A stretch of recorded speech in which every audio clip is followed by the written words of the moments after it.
11장 거짓 종들.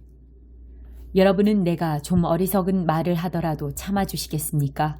부디 잠시만 참아주십시오. 내가 여러분을 몹시 걱정하고 있다는 사실이 나를 당황스럽게 합니다. 이것은 내 안에서 타오르는 하나님의 열정이나 다름없습니다. 나는 여러분을 그리스도와 결혼시키려 했고 여러분을 순결한 처녀로 신랑 되시는 그리스도께 소개했습니다. 이제 내가 걱정하는 것은 하와가 뱀의 번지르르한 제잘거림에 속아 넘어간 것처럼 여러분도 유혹을 받아 그리스도를 향한 수수하고 순결한 사랑에서 멀어지고 있다는 점입니다. 어떤 사람이 나타나서 우리가 전한 것과 상당히 다른 예수, 다른 영, 다른 메시지를 전하는데도 여러분은 그를 잘도 용납하는 것 같습니다. 이렇게 대단하다는 사도들은 용납하면서 나처럼 평범한 사람은 용납하지 못하다니 어찌 된 일입니까? 나도 그들보다 못할 것이 없는 사람입니다. 내가 그들처럼 말을 잘하지 못하고 여러분을 그토록 감동시키는 매끄러운 웅변도 익히지 못한 것은 사실입니다. 그러나 적어도 나는 입을 열 때마다 내가 무엇을 이야기하고 있는지는 압니다. 우리는 아무것도 감추지 않았습니다. 우리는 여러분에게 모든 것을 털어놓았습니다. 나는 하나님의 메시지를 여러분에게 전하면서 답례로 아무것도 요구하지 않았고 여러분에게 폐를 끼치지 않으려고 아무 사례 없이 여러분을 섬겼습니다. 그렇게 하면서 내가 큰 실수라도 범했습니까? 여러분에게 경제적인 부담을 주지 않으려고 다른 교회들이 나의 비용을 대주었습니다. 내가 여러분과 함께 지내는 동안 누군가 나를 돕겠다고 거둔 적이 한 번도 없습니다. 내게 필요한 것은 늘 마케도니아의 신자들이 공급해 주었습니다. 나는 여러분에게 짐이 되지 않으려고 조심했고 앞으로도 짐이 되지 않을 테니 여러분은 믿어도 좋습니다. 그리스도를 나의 증인으로 모시고 말하는데 이것은 내 명예와 관련된 일입니다. 나는 이웃의 판단으로부터 여러분을 보호하기 위해서라도 이 일을 비밀로 해둘 마음이 없습니다. 내가 여러분을 사랑하지 않아서 그런 것이 아닙니다. 내가 여러분을 사랑하는 것은 하나님께서 아십니다. 다만 나는 우리 사이의 일을 공개하여 숨기는 것이 없게 하려는 것뿐입니다. 이와 관련해서 나는 내 입장을 바꾸지 않을 작정입니다. 여러분의 돈을 받느니 차라리 죽는 편을 택하겠습니다. 나는 악착같이 돈을 모으면서도 자신들을 특별한 존재로 자처하는 설교자들과 나를 한 통속으로 취급할 빌미를 누구에게도 주지 않을 것입니다. 그들은 그리스도의 대리인 행세를 하지만 속속들이 가짜인 가엾은 패거리, 거짓 사도들, 거짓 설교자들, 부정직한 일꾼들입니다. 그렇다고 놀랄 것까지는 없습니다. 사탄은 늘 그런 식으로 활동하고 빼어난 빛의 천사로 가장하기 때문입니다. 그러므로 사탄의 졸개들이 하나님의 종으로 가장한다고 해서 놀랄 것이 없습니다. 그러나 그들은 그 무엇으로도 성공하지 못할 것이며 결국에는 그 대가를 치르게 될 것입니다. 여러 번 기나긴 밤을 홀로 지새우고 출발점으로 다시 돌아가서 말씀드리겠습니다. 내가 다소 어리석은 말을 계속하더라도 나를 비난하지는 말아주십시오. 비난하려거든 차라리 나를 어리석은 사람으로 받아들여서 내가 큰 소리 좀 치게 해주십시오. 이러한 말투는 그리스도에게서 배운 것이 아닙니다. 오, 절대로 아닙니다. 그것은 내가 요즘 인기 있는 현란한 설교자들에게서 찾아낸 못된 버릇입니다. 여러분은 재판석에 앉아 이 모든 사기극을 관찰하기 때문에 예상치 않게 이따금 찾아오는 어리석은 자들의 비위까지 맞춰줄 여유가 있는 모양입니다. 사기꾼들이 여러분의 자유를 빼앗고 여러분을 이용해 먹고 여러분에게 터무니없는 돈을 청구하고 여러분을 윽박지르고 여러분의 뺨까지 때리는데도 여러분은 그들을 감탄스러울 정도로 참아줍니다. 나라면 여러분에게 그렇게 할 수 없었을 것입니다. 우리는 그런 짓을 참을 만큼 비위가 강하지 않기 때문입니다. 여러분이 설교단에서 자기 자랑을 늘어놓는 자들에게 감탄을 금치 못하니 나도 자랑해 보렵니다. 이것은 어리석은 사람, 곧 여러분의 옛 친구가 하는 말이라는 것을 잊지 마십시오. 그들이 스스로를 일컬어 히브리 사람, 이스라엘 사람, 아브라함의 순수 혈통이라고 자랑합니까? 나도 그들과 동등한 사람입니다. 그들이 그리스도의 종입니까? 나는 더욱 그렇습니다. 내가 이런 말을 하고 있다는 것이 믿기지 않습니다. 이런 식으로 말하는 것은 정신 나간 짓입니다.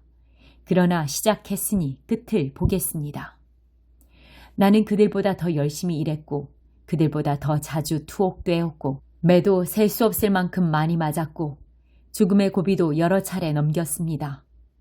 유대인들에게 매 39대를 맞은 것이 5차례, 로마 사람들에게 매질을 당한 것이 3차례, 돌로 맞은 것이 1차례입니다. 3차례나 배가 난파되었고 망망한 바다에 빠져 꼬박 하루를 보내기도 했습니다. 해마다 고된 여행을 하면서 여러 개의 강을 건너고 강도들을 피해 다니고 벗들과도 다투고 적들과도 싸워야 했습니다.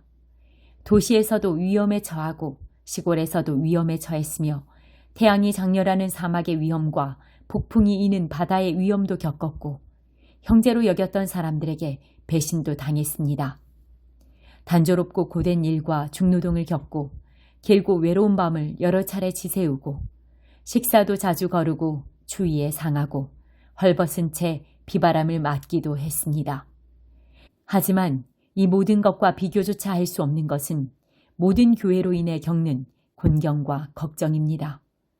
누군가 더 이상 물러설 수 없는 형편에 처하면 나는 뼛속 깊이 절망을 느낍니다. 누가 속아 넘어가 죄를 지으면 내 속에서 화가 불같이 타오릅니다. 굳이 나 자신을 자랑해야 한다면 나는 내가 당한 굴욕을 자랑하겠습니다. 그 굴욕이 나를 예수처럼 되게 해주기 때문입니다. 영원히 찬양받으실 하나님, 곧 우리 주 예수의 아버지께서 내가 하는 말이 거짓이 아님을 아십니다. 내가 다마스쿠스에 있을 때 아레다 왕의 총독이 나를 체포하려고 성문에 초병을 배치한 적이 있는데 내가 성벽에 난 창문으로 기어 나오자 사람들이 나를 바구니에 담아서 내려주었고 나는 필사적으로 도망쳤습니다. 12장 약함에서 오는 강함. 여러분 때문에 나는 이런 식으로 말할 수밖에 없습니다. 나는 본의 아니게 이렇게 말하는 것입니다. 이참에 하나님께서 내게 주신 환상과 계시의 문제도 꺼내는 것이 좋겠습니다. 예를 들어 나는 14년 전에 그리스도께 붙잡혀 황홀경 속에서 지극히 높은 하늘로 끌려 올라간 사람을 알고 있습니다. 사실 나는 이 일이 몸을 입은 채 일어났는지 몸을 떠나서 일어났는지 알지 못합니다. 그것은 하나님만이 아십니다. 내가 알기로 이 사람은 낙원으로 이끌려갔는데 몸을 입고 그렇게 된 것인지 몸을 떠나서 그렇게 된 것인지 나로서는 알 길이 없습니다. 하지만 하나님은 아십니다. 그는 거기서 말로 표현할 수 없는 놀라운 말을 들었지만 그 들은 것을 발설해서는 안 되었습니다. 이 사람이 내가 말하려는 그 사람입니다. 그러나 나 자신에 관해서는 내가 당한 굴욕 외에 아무 말도 하지 않겠습니다. 내가 조금이라도 자랑할 마음이 있다면 우스운 꼴을 보이지 않으면서 그렇게 할 수 있고 그러면서도 알기 쉽게 진리를 내내 말할 수 있을 것입니다. 그러나 나는 여러분을 아끼는 마음으로 그만두겠습니다.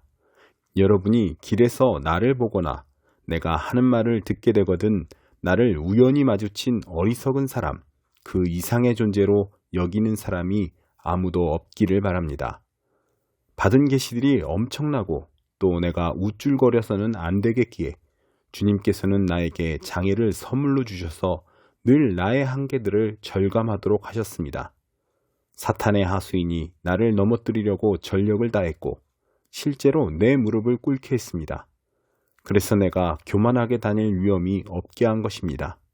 처음에 나는 장애를 선물로 여기지 못하고 그것을 없애달라고 하나님께 간구했습니다. 3번이나 그렇게 했는데 그분께서 이렇게 말씀하셨습니다. 내 은혜가 내게 족하다.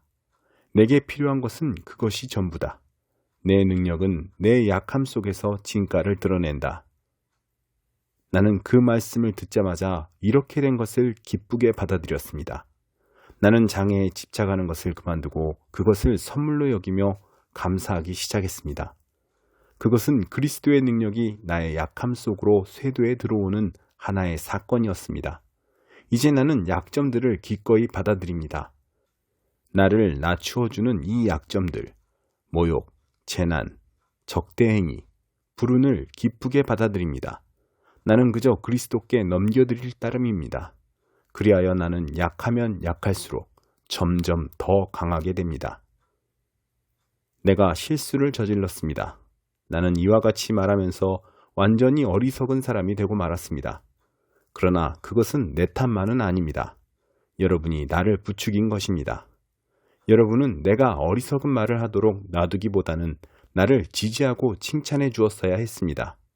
내가 보잘것없고 하찮은 사람이기는 하지만 여러분을 그토록 매료시킨 저 대단한 사도들과 견주어 내가 그들만 못한 사람이 아니라는 것을 여러분도 직접 겪어보아서 할 것입니다.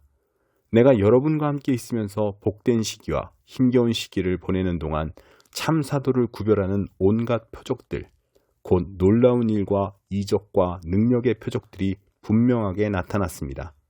여러분이 나나 하나님께로부터 다른 교회들에 비해 덜 받은 것이 있습니까? 여러분이 덜 받은 것이 한 가지 있기는 합니다. 바로 내 생활비를 책임지지 않은 것 말입니다. 참 미안하게 되었습니다. 여러분에게서 그 책임을 빼앗은 것을 용서해 주시기 바랍니다. 지금 나는 여러분을 세 번째로 방문하기 위해 모든 준비를 마친 상태입니다.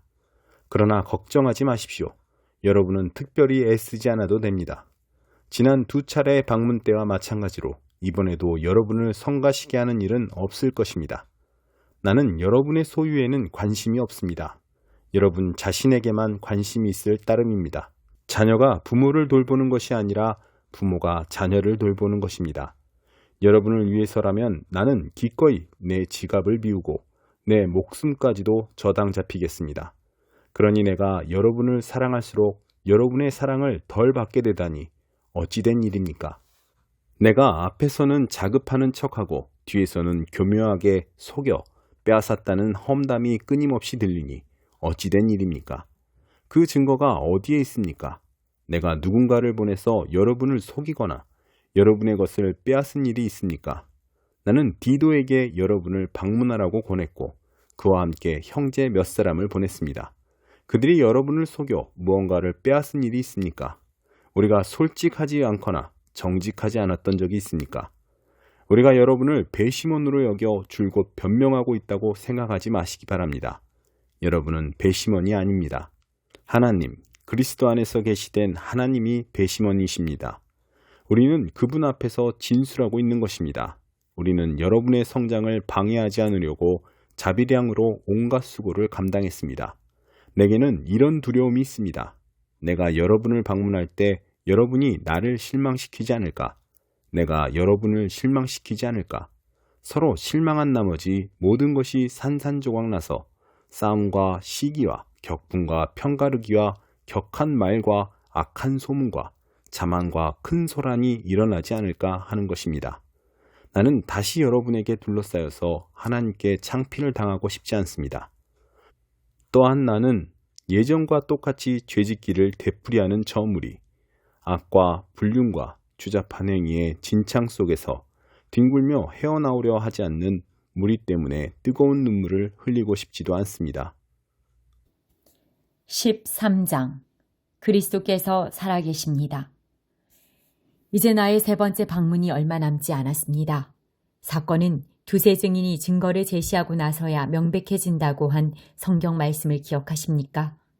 두 번째 방문에서 나는 예전과 똑같이 죄짓기를 되풀이하는 자들에게 내가 다시 가면 그냥 넘어가지 않겠다고 경고한 적이 있습니다.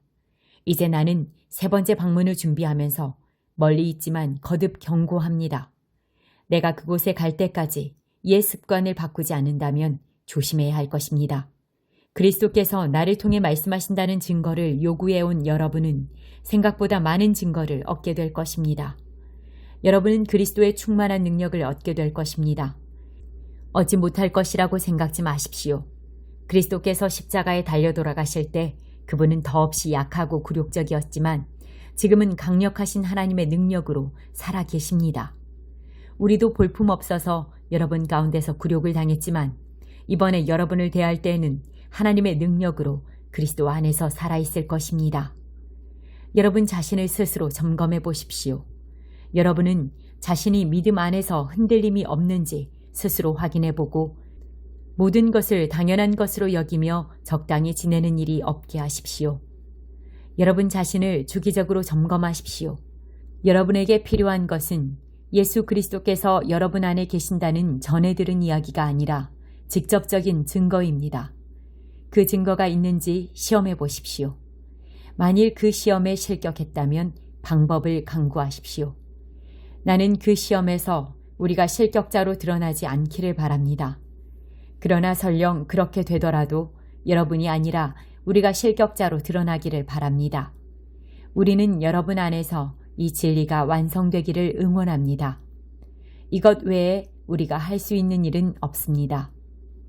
우리는 우리가 가진 한계를 그저 참고만 있는 것이 아닙니다. 우리는 그 한계를 환영하고 나아가 그 한계를 넘어설 수 있도록 하나님이 주시는 모든 능력을 환영하며 결국에는 여러분 안에서 그 한계를 넘어 이루어지는 진리의 승리를 경축할 것입니다. 우리는 여러분의 삶 속에서 모든 것이 온전해지기를 열심히 기도하고 있습니다. 여러분에게 이 편지를 써 보내는 것은 내가 여러분에게 갈 때 이 문제에 대해 다른 말을 하지 않으려는 것입니다. 주님께서 내게 주신 권위는 사람들로 하여금 힘을 내게 하라고 주신 것이지 그들을 무너뜨리라고 주신 것이 아닙니다. 나는 그 일을 잘 진척시키고 싶을 뿐 책망이나 징계에 시간을 낭비할 마음이 없습니다. 친구 여러분, 이것으로 마치겠습니다. 기뻐하십시오. 모든 일이 잘 회복되도록 노력하십시오. 여러분의 영이 생명으로 넘쳐나게 하십시오. 서로 조화롭게 생각하십시오. 상냥하게 대하십시오. 모든 일을 그렇게 하십시오. 그러면 사랑과 평화의 하나님께서 틀림없이 여러분과 함께 하실 것입니다. 거룩한 포옹으로 서로 인사하십시오. 이곳에 있는 모든 형제자매가 안부를 전합니다. 주 예수 그리스도의 놀라운 은혜와 하나님의 아낌없는 사랑과 성령의 친밀한 사귐이 여러분 모두와 함께 하기를 바랍니다. 아멘.